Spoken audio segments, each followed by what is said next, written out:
can I just say, welcome back to Dubai, Gordon Ramsay, ladies and gentlemen. Yeah! Thank you very much. So happy to be here. And also, you know, I was here 15 years ago. My goodness me, has the place changed since then. Right? So, yeah, great to be back. Back with a vengeance, and also taking time out like that, shutting systems down, and then coming back this excited. We're ready. Why the Atlantis? Do you know, it's got everything.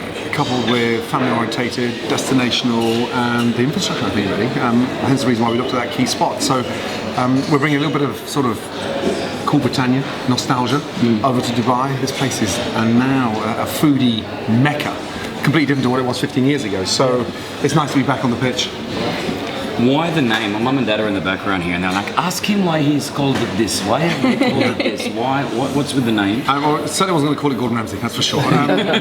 When we launched Bread Street Kitchen 4 years ago in the city, when you changed, we were struggling for the name because we had this idea of this hip, cool, Britannic, iconic sort of Manhattan versus London scene. And then we walked outside looking at the facade, and there was St Paul's Cathedral. And all of a sudden we looked up at the chimney and saw Bread Street. So that was it, Bread Street Kitchen. So it's actually sat on Bread Street in the centre of London, next to Paul's Cathedral. Oh, wow. And what about cuisine? Let's talk cuisine. What can people expect when they come here? Have you changed? Is it signature Gordon Ramsay? Is it something different with Dubai flavors? Yeah, I've drawn on the influences from here and the experience we sort of accomplished. So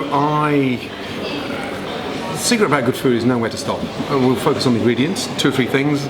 You know, you won't find any gold leaf on top of bloody tuna. You won't find any chefs messing around with bits of dust and chives all over the plate. So it's proper honest, good food, but know where to stop. That line is critical. Very few chefs can make that decision where they stop playing with food and let it go with its integrity. So yeah, modern, raw bar, great cocktails, and I think something that, you know, if it's one course, you're part of the community. If it's an intimate sort of dinner, or if it's a lads' night out or girls' night out, then you know we can host that quite easily. Can we talk TV shows for a second? Because you have done, okay, let's try to go through this. Kitchen Nightmares, Hell's Kitchen, MasterChef, hotels. You've done so many shows, but then you're also a chef. You continue to cook, which is obviously what you need to do. Is there one that you prefer? Do you wish you didn't do so much TV so you could spend more time in the kitchen? Good question. First of all, the TV works around me, so I'm very lucky that I produced that. So, a bit different to what it was 10 years ago. So I give my dates, they function around me, we co-produce. I woke up 2 years ago in the middle of Biarritz one morning and thought, I've had enough. And Did we censor that? Yeah, we got it. Okay. I no longer wanted to continue working with Kitchen Nightmares. I got myself into a lot of trouble with networks because very few individuals get to pull their own show. But what I was trying to say to them was, I'm fed up with working with Muppets that don't hold that passion. And sadly, the biggest issue in our industry is that anyone can open a restaurant. It's not like opening a doctor's surgery or your own law school. Yeah. Anybody can go and open a restaurant. So that level of ungratefulness, because when these places work and they're successful, you don't get praise. When they fail, you still get the blame. And I wanted time out. So my life is organised and mapped out in a way that it's the best organised situation I've ever had in my entire career. Also, I quite like that jumping in and jumping out. I go in, I'm passionate about it, I get the work done, I don't bull, I get straight to the point, I get back out. So I'm not a TV chef, but I work on TV. So there's a big difference there, I think, really. And if it all stopped tomorrow, would I go back in the kitchen? I haven't left the kitchen. I don't think it would be where we are today if I was ignoring that gravitas and that level of respect that needs to be applied to running a restaurant. I've also made mistakes, by the way. Right. Every time I've done that, I've learned from it. So I don't sit with an editor and obsess how I look, how I sound, and make me look pretty. That's not my style. So yeah, I mean, we start taping again next February, and between now and then, I'll be working my ass off.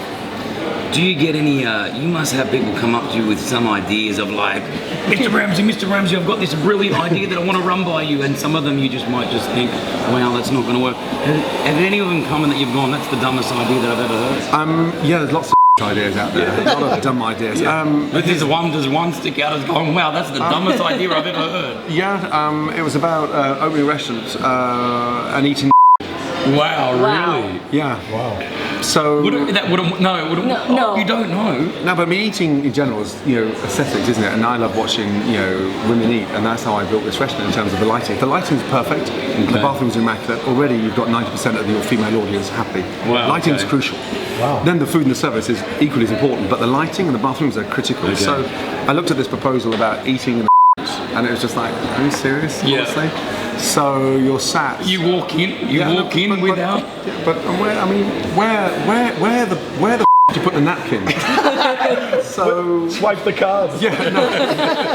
So yeah, I looked at it. Okay, I mean, yeah. there's a Discovery show called Naked and Afraid. Out in the jungle. Yeah, That's different yeah. when you're surviving. Of that's course. how we. Yeah, that's how not to go and eat fine food and. No, sit there and drizzle caviar in between your clean. Wow, that's amazing. All right. You like the idea because you got a smile on your face. It's ready. I do not like the idea. Okay, fine. I don't like it. If you don't like it, I don't like it. That kind of thing should be done at home with your partner. That's Yes. correct. Right? But then you're not going to get to the food, really, are you? Oh my god. Let's talk celebrity friends. Wolfgang Puck, is he a celebrity friend of yours? He's a great chef. We know each other very well. We sort of, bump into each other now and again. We had him on the show maybe about a year ago. Yeah. He was talking about him and Arnold Schwarzenegger. We are hanging out all the time. Do you have any of those celeb friends that you're just always bouncing off ideas because you're in the same? No, I certainly wouldn't be bouncing food ideas off of Arnold Schwarzenegger, that's for sure. Definitely not. So no, I keep myself to myself. Fair enough. I lead a busy lifestyle, but he's a great chef, by the way, and he was our first sort of cult, real, proper celebrity chef. So he's made it easier for all of us. You seen any celebrity chefs right now on TV and think to yourself, man, How did that happen? Because you're paving the way. You're paving the way for these, and now it's all of a sudden every chef. I feel like some chefs, their main aim is not to do good food. Sometimes it's to be you, like on the television. I don't get a chance to watch a lot of television. We've just finished working closely with Bradley Cooper with Burns, and he worked in our kitchen in London, and we exec produced the show. So, that's what I was trying to say in terms of where food's gone. Yeah. You look at the movies now revolve around food. This thing is a sort of unscripted drama, excitement, and it's happening. But then I saw Bradley in the kitchen at our flagship restaurant in London, and the guy was in the zone. And it was incredible to see that level of focusedness from an actor that was nothing to do with the camera, but he just needed to bed in. My team thought he was going to be arriving at midday and leaving at 3 o'clock in the afternoon. He was there at 6:30 in the morning till midnight. Wow, really? And he was part of the line. So then when you see it transform on screen, you think, damn, that guy's done his homework. So all credit to him. And that's what food does, it draws you in. And so I've never lost that kind of passion, that kind of excitement around that. I don't want to get caught up in the halo of the fame because I didn't start cooking to become famous, and that's really important. I have been successful and I've become popular on the back of it, but I haven't seen anything. I don't go home and watch Kitchen Nightmares with Amy's Baking Company after 3 months later having filmed it. You don't go back and live that. No chance. Okay, okay, it's gone. Or ever go back to Amy's Baking Company. I think they've closed down. Yeah, they have. Which is the best news I've heard all year. Yes, Sorry, I'm No, they're crazy. Kitchen Nightmare fan. I've heard. Best advice you've ever been given, or worst advice you've ever been given that you would like to share with other people because you've learnt. Worst advice I was ever given. When you get drawn into doing charitable stuff, everyone asks you to sort of put your name to a menu, and you say yes at the beginning, and then this dinner starts off at 200 guests, and then 3 weeks out, you notice there's 3,000 people turning up, And you're the main act. and you're the man, so you're on the line. So all of a sudden you panic. So say no more. And be a little bit more strategic in terms of what you say yes to. Okay. Best advice I've ever given out to any young chef: to get out of your comfort zone. This business is about being a little magpie. Traveling around the world, grabbing all these sparkling ideas from these amazing chefs around the world, and coming back, not copying because that's lazy, and then implementing your standard, your style, what you've learned from them, and then underlining all that was being unselfish. The chefs that are in Dubai today that were training with me 10 years ago that are doing their own businesses, their own consultancies, and standing on their own 2 feet. It's a bit like football. You could be the assistant coach to Bobby Robson, your name could be Jose Mourinho, no one would ever know you for 10 years, and all of a sudden become the next prolific manager. It's exactly the same in kitchens. Just amazing, by the way. Football, I don't know too much about it. I'm Australian, but I have to go for Everton. Yeah. Because this guy over here goes for Everton. Yeah. I've heard it's a really Bad team. Bad team. No, I mean it's produced the current England captain Wayne Rooney. The guy played on his 15th birthday, first team football for Everton. So no, it's not that bad. I think what you've got to do and understand is what they've nursed from that stable. So pretty prolific. I think any team that survives in that Premier League, with no cash. When you look at the Man Cities and Chelsea of the world, and you can still stay in that league, all credit to them. You've had the taste of go, Russell. You know, he used to be a professional footballer. I was about to say. Yeah, it didn't last very long. Well, okay, but hold on. Didn't last. You had a taste of it. You've obviously got a taste of what you're doing right now. If you had that, you're now standing at the end of the road. There's two paths. I'm going to be the chef on TV that everyone knows. I'm going to be the professional football player. You could only choose one, and you have that for the next however long.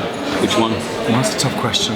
Every 2 years we play in Soccer Aid at Old Trafford, and we run out in front of 79,000. And playing with Maradona, Figo, Giggs, and I always captain the rest of the world team against England. So what I didn't get from football as a youngster, I've made up for. But there was that amazing situation 4 years ago, running out Old Trafford, and I was going up to take the corner, and someone shouted at me, "Hey Ramsay, the QE2 turns quicker." So that then sort of made me get my act together. I think at 48, I'll be more of a manager now. Sure. A footballer. I think as a chef, I opened my first restaurant at 26, so I'm coming into, I think, some of the most prolific years of my training, and it's starting to show in the team. So, am I ready for retirement? I could retire, quite honestly, but no, I've got too much to do. Talking about like keeping fit and stuff, you like to do marathons and Ironmans and that type of thing. You did an Ironman last week in Hawaii, is that right? Well, this is it. It was my second time there, Kona. Unfortunately, I collapsed on a marathon, which I've never done before. Wow. So, is that because you weren't prepared, or there was a humidity, or food, or what? You just don't know? Absolute opposite. I mean, I did Ironman in Lake Stevens and Staffordshire, so I did two prior to the run-up of this. I'd never been so fit as I am currently in all my life. Did huge altitude training, and the problem is I struggled on the swim, took on too much salt water, jumped on the bike, 30k into the bike, I couldn't swallow any nutrition. 180k bike ride, it's all about nutrition. So within 5 miles on the run, bent over, and then bang, next minute I'm in the back of a medic tent on a trip. So that's never happened to me before, because they've pushed my body to the extreme. And that's what I need once a year, a date. 1st of July, 1st September, where I need to stay parallel to the discipline, because that keeps me going. And I took up Ironman training and competing in these Ironman as a way of relaxing, because it gave me time to myself. It gave me quality time away. I had no journalists, no vegans chasing my and I was like on my own thinking of ideas with no interruptions. You go to the gym, right? Yeah. I lost about 30 kilos over the last 2 years, right? I was huge. Wow. And the only escape that I found is the gym. Yeah. I put my headphones on, I don't have to talk to anyone, I don't have to talk to just my time. And the way that you just said that, I wish I picked it up. I'm 35, I wish I picked it up 10 years ago, right? Yeah. Do you feel like, I'm guessing you discovered this, when did you discover this Ironman feel and all this? It's pretty sad, but over the last 2 decades, I've lost too many chefs, and I know too many chefs that have suffered severe heart attacks. Sure. Killed themselves on drugs. Taken substances to keep them, in that momentum, thinking that's the rock and roll image. It's not. The pressure of a chef today is far greater than before. Secondly, we have to be fit, and all this bullshit about never trust, a skinny chef is the opposite. Never trust a fat chef, because they've eaten all the best parts. So we have to set an example, and this business is about running a marathon. It's not a sprint. So I look at my situation now, 48, and I wish at 38 I'd taken them up. Could have been a lot fitter. So it's finding that balance, but also you need to take time out. When I say take time out, I mean goggles on, in the water, and swim for 4 or 5k, or on a bike and cycle for 100k, or run up a mountain and back. And so wherever I am, I'll either take my goggles, or go on a bike, or take my running shoes. And I think that's fundamental to any chef in this country. Love it, love the advice. Bread Street Kitchen and Bar down here at Lannis the Palm. He's amazing. He's motivational. Gordon Ramsay, ladies and gentlemen. Give him a big round of applause here.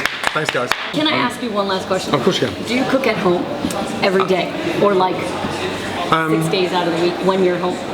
We taught the kids to cook early in life, because I think it's an important life skill, and I'm fed up with these kids getting blamed with their level of bad eating habits, because it's not the kids, it's the parents. So we're working closely with the kids now on a much bigger scale globally to educate the parents. So Tilly, Jack, Holly and Megan can all hold their own in the kitchen. I'm very fortunate enough now that Tilly and Jack are like the leading sort of 2 within the 4, and they cook brilliantly. Do I cook at home? Sometimes Tana struggles with her speed. And rather than sit there and wait 3 hours for dinner, I jump up and jump in and sort of help to speed the process up because I'm impatient. So to answer the question, do I? Only when Tana's falling behind, yes.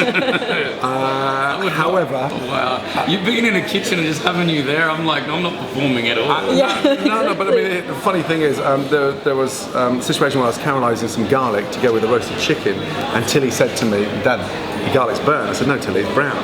So then all of a sudden she starts picking up this black bit of chicken. Said, "I'm sorry, you know, are you dreaming? You know, who do you think you're talking to? That is black." I'm thinking, Tilly. So that's the kind of atmosphere in our household. Monday to Friday, we're all cut off because everyone's busy. Saturday, Sunday, definitely cook. Providing how quick Tana is or how slow she is, I'll jump in discreetly. Amazing. Great. Thank you.